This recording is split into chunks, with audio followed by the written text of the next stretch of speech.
నీ తండ్రి మాయ మాటలు నమ్మి మోసపోయావు. మా పరువు మట్టి రావడానికి మా ఇంటి దాపరించవుతే. అబ్బబ్బబ్బబ్బా, పొద్దుటే ఏమిటమ్మా ఈ రద్దీ రాద్ధాంతమను? ఏమిటి రద్దీ రాద్ధాంతమా?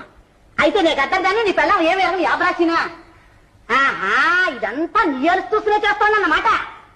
అంత చేరా నేరం ఇప్పుడు అదేం చేసిందమ్మా? అదే అదేం చేసిందిరా? నేరాలన్నీ నావే. నిన్ను కనడం నేరం, నిన్ను పెంచడం నేరం, నీకు పెళ్లి చేయడం నేరం. ఈ నేరాలన్నీ నావేరా? ఏమిటమ్మా ఈ మాటలు? నిన్నే దైవంగా భావించే నా మీదెందుకమ్మా ఈ అపోహపడతాం? అది కాదురా విసు, మా కాలంలో మరో మొగాడు మా ముఖము మా గొంతు కని విని ఎరుగునా కోడాలను తీర్చిదిద్దలేని దద్దమ్మా అని నన్ను నలుగురు లేవుడీలు కొట్టరు.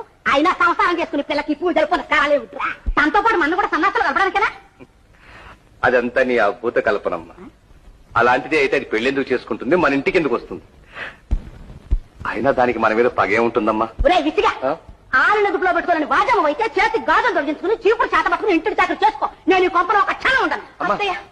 ఆ మాట